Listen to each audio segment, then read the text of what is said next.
along so far, but I have to admit, I'm not so sure if I know where I'm headed. However, one thing for sure, this journey of mine has been spiced up with a lot of travel. A bit of a gypsy life as the daughter of an army officer. I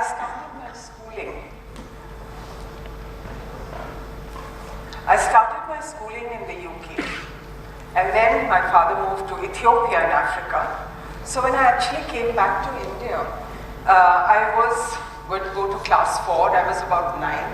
I remember going for an entrance exam, and after writing a little bit, I looked up and I called the teacher and told her, I don't read Hindi and I don't know rupees and annas. So they said, don't worry. So according to my age, I was put into a class and I was none the worse for it. Things went on. We do often have a lot of disadvantages because we don't get the best of what there is to offer. I joined a school in class 6 and they told me, sorry, we started Sanskrit last year and we did factorization in class 4, which I had never done. I never caught up. But all the same, I'm none the worse for it. At one point, my parents decided to put me in a boarding school, Lucknow, which is not so far away.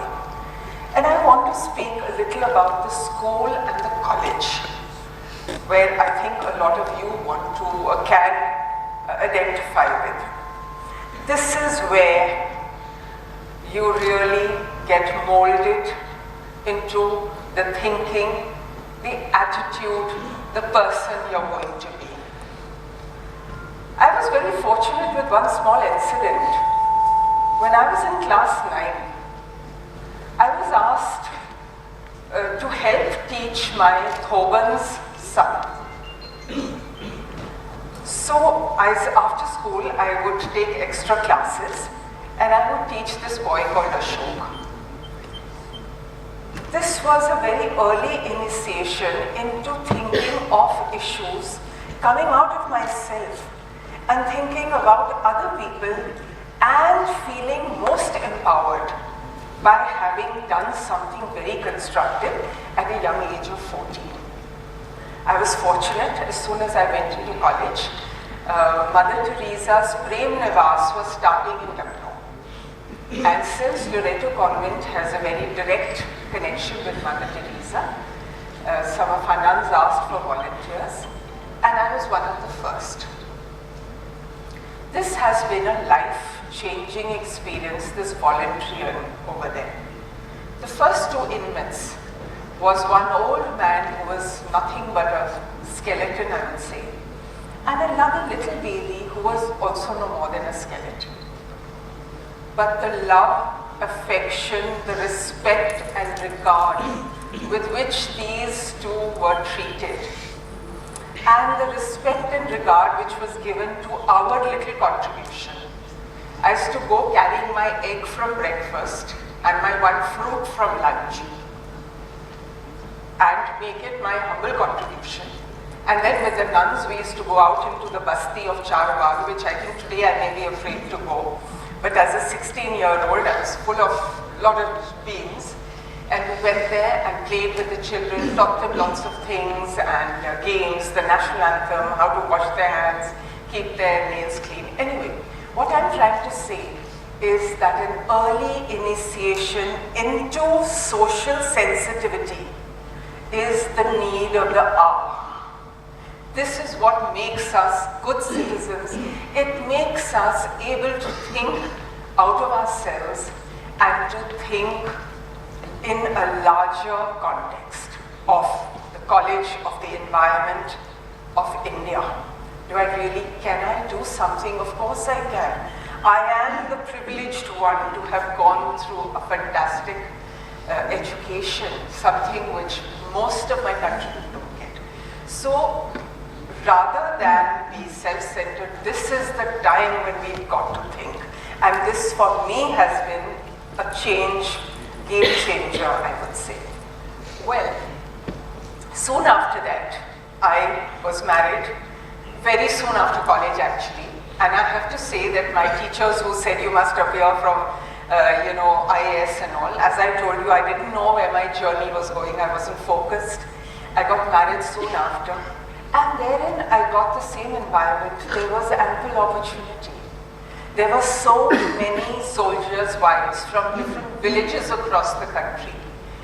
Many who couldn't even speak the language the others were speaking. So it became a family away from a family. And there was a lot to be done.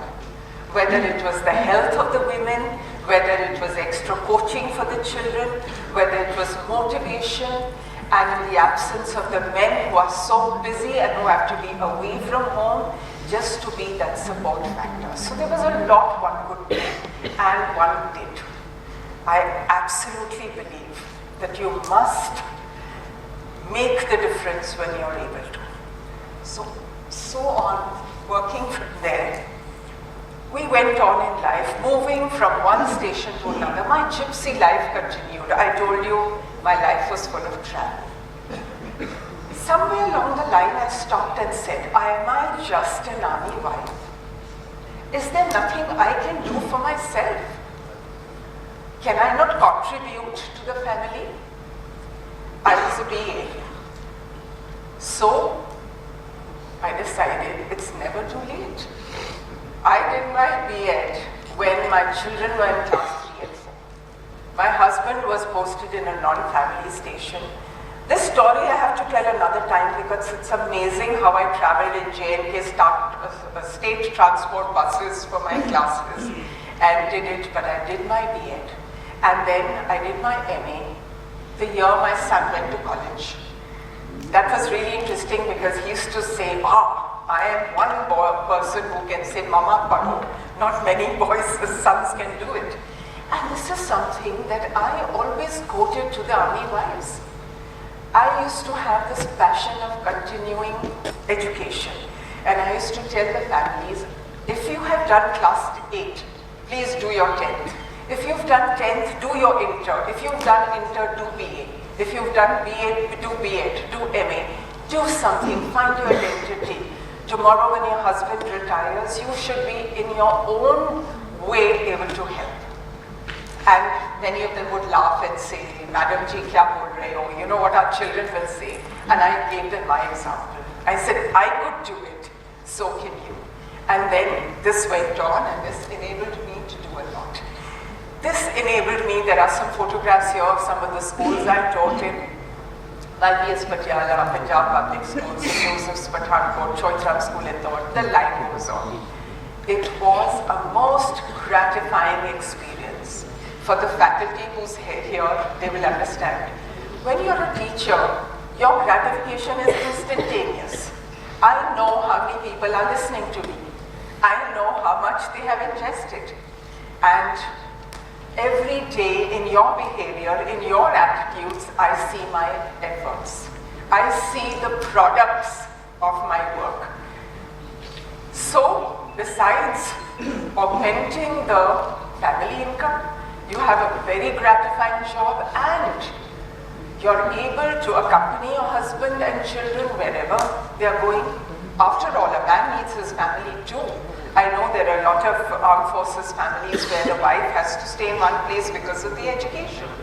I don't agree. I believe a rolling stone gets more and more polished. You become more and more adjustable. You become more and more sensitive to people other than you. Whether it is the Northeast, Orissa, Kerala. I can identify with everybody. They're just like me. We're all Indians.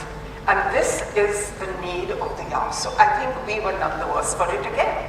We traveled, I worked, I was able to do my AWA, my army welfare. I was there by the side of my husband and my children. Therein again I've said, if you're in a position to make a difference, just make it. And this is, you don't have to be in any hierarchical position. In any position where you find yourself today, look around.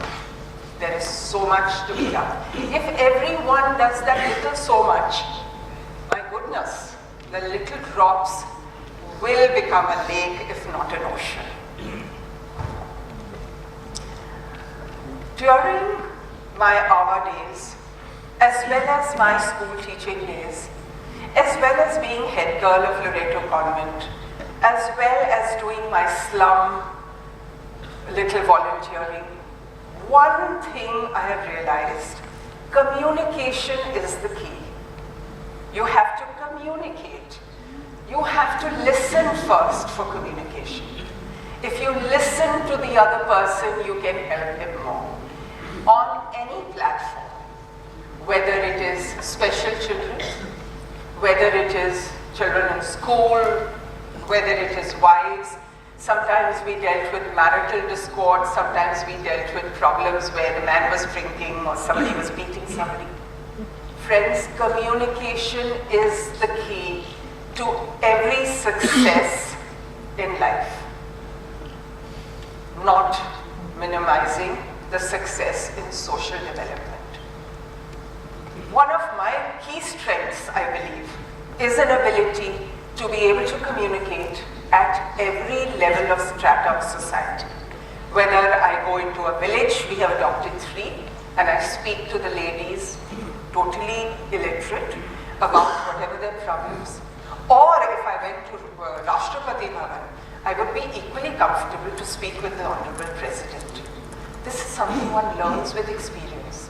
Don't be afraid. Don't be afraid of being the first one to say hello. Don't be afraid to be the first one to say good morning, how are you? Reach out. Reach out. Most of us are sometimes very, very conscious of the fact that if the other person wishes me, then it's fine, you know, I shouldn't bring myself down. There's no bringing yourself up or down. We are all on the same platform. Be the giver. If you communicate, you are the giver. When my husband retired in 2007 as the Army Commander, Western Command, it just so happened that Max India was looking for someone to start their social service foundation. I truly believe it was Providence that brought us together. To be very honest, I had never heard of Max or Max India because I was limited to our cantonment life. But you know how it is, and I believe God is kind. Somebody I had helped once to do something, passed my word, it just went on, and somehow I got an email to say they're looking for someone, and I thought they wanted a recommendation. Till I finally read the profile and it read like me. Well, that's a long way back, and I joined in 2007. We launched Max India Foundation on 15th of January 2008. We have just completed 10 years.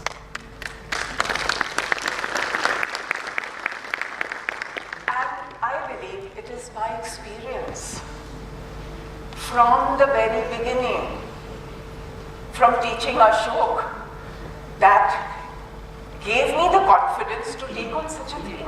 I had no clue of the corporate world. And my husband had retired at a very senior level. So people were a little afraid whether I would be able to actually, sort of settle down. But it's been a tremendous opportunity. It has been a tremendous success. And all because I was committed. I had the experience, and my experience gave me so much confidence. With confidence, I can say I'm the best in my class. It was communication. It was reaching out. It was talking to each person. It was being there on the ground. And yet understanding, because of communication, what are the needs? Because surely, unless you understand the needs, how are you going to provide them in a satisfactory manner?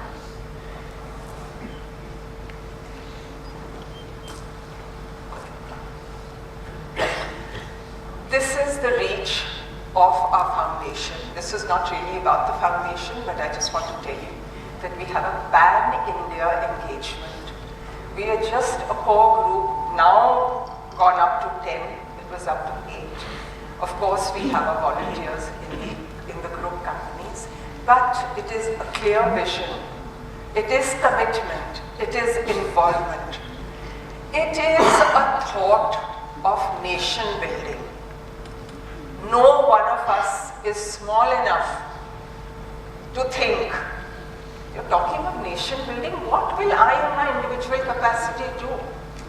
Friends, it's individual capacity. It is each one on his own. It is each one on his own, then together for a common good. When we do healthcare for the underprivileged, we take that group along and we try and combine with all the other NGOs or the other people who are doing this in order to make that significant difference. Because you have to punch till you leave, they get the break-off point. And believe me, again, just like teaching, it is instant gratification. You see one smiling face, one life saved. Is not just one, it's the whole family who would have been driven to death. So yes, an individual has the capability to do direct nation building if he or she has the commitment and has the vision. So I've said that, believe in yourself. If you believe in yourself with sincerity and commitment, there is no reason why you can't reach. I mean, at an age where everybody retires, I have 4 grandchildren. I'm delighted to share. And I think I'm going great guns. You know, we are doing a lot of work, and I never thought about it, I never expected it. But when you get gratification in this form of awards, it gives you greater confidence, friends. It gives you greater motivation. And that is what I've been happy about.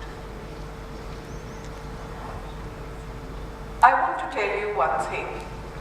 I have spoken of social commitment because that has been my life. Along with every other thing, I continued to do whatever I was expected to as a member of society. However, each one of us is a unique person. We have our own strengths. We have our own purposes in life. I told you travel and journey. Where are you going? I just remembered that in school we had, our teacher would say, unless you have an aim, you'll be like a boat without a rudder. You know, you will just be sailing, you will just be bobbing up and down the water without anywhere to go. So that purpose is unique to you. It is what you want to do, how you want to do it with your own commitment, but the mantra is, if you're in a position to make a difference, just do it.